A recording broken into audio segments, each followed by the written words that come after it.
You know, every now and then you're just browsing online and you stumble across something that completely stops you in your tracks. I found this incredibly sharp piece of criticism the other day, and I just had to talk about it. It's a blogger's take that totally reframes a well-known public figure, and honestly, it makes you question everything you think you know about art, celebrity, and an entire industry. Okay, let's dive right in. Today, we are unpacking a really powerful critique of Shoko Takahashi, written by a blogger who goes by the name Huston. And trust me, this isn't just some simple review. It is a deep, almost philosophical look at her career, her image, and what she ultimately came to represent. So first, we gotta set the stage with the story everyone already thinks they know. When Shoko Takahashi made her debut in the AV world, it wasn't quiet. It was under very specific and very, very public circumstances. So the blogger, Huston, has this absolutely fascinating take on her debut. It wasn't just a career change after her private life got exposed. No, it was a symbolic and super strategic act of defiance. By debuting with Muteki, a label that's known for this exact kind of fallen celebrity thing, she wasn't just working. She was performing the role of a fallen angel. It was about turning public shame into a head-on confrontation. But here is where the analysis just completely flips the script on this whole idea of falling from grace. Huston argues that maybe it wasn't a fall at all. Maybe it was something way more complex and way more powerful. And this right here, this just perfectly captures the core of the argument. While most of us saw a failed idol who'd lost control of her image, the blogger saw someone who was actively taking back her own sexual identity. She wasn't the victim of a shattered image, she was the one holding the hammer, you know? She was the one dismantling the fantasy of innocence she used to represent. It's all about agency. And this idea then builds into this really unique form of eroticism, one that Huston says is pretty far from what you'd typically find in the genre. It's all about finding this weird kind of power, not in winning, but in what looks like losing, over and over again. Man, this quote is just fantastic. It suggests her appeal wasn't about a simple, clean pleasure. Instead, it was this performance, a kind of self-destructive monologue. Think about it.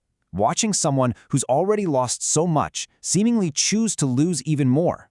The viewer starts to feel this weird sense of empathy, maybe even complicity.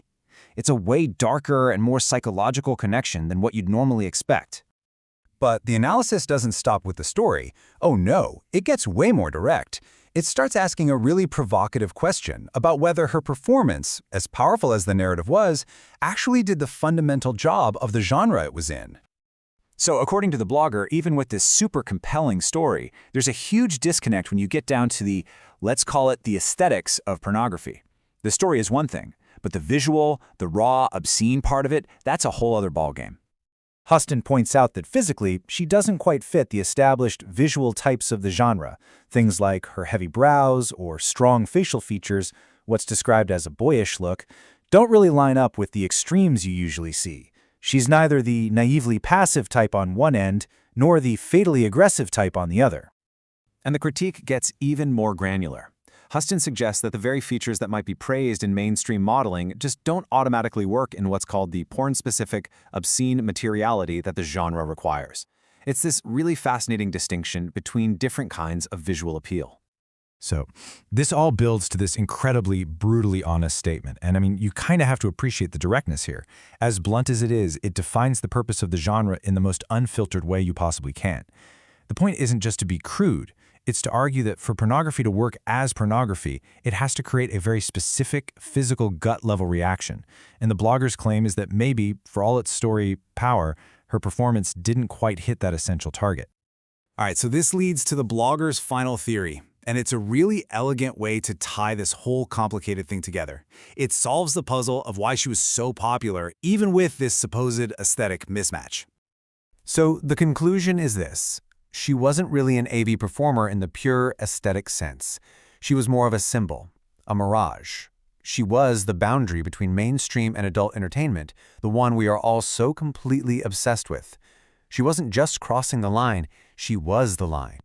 So in the end, her massive fame was less about how well she fit into the genre and more about the story of her crossing into it. According to Huston, it was that premium that came with her old celebrity status. The shock and the fascination of the fall itself, that was the real product, not how effective she was within the aesthetic rules of her new world.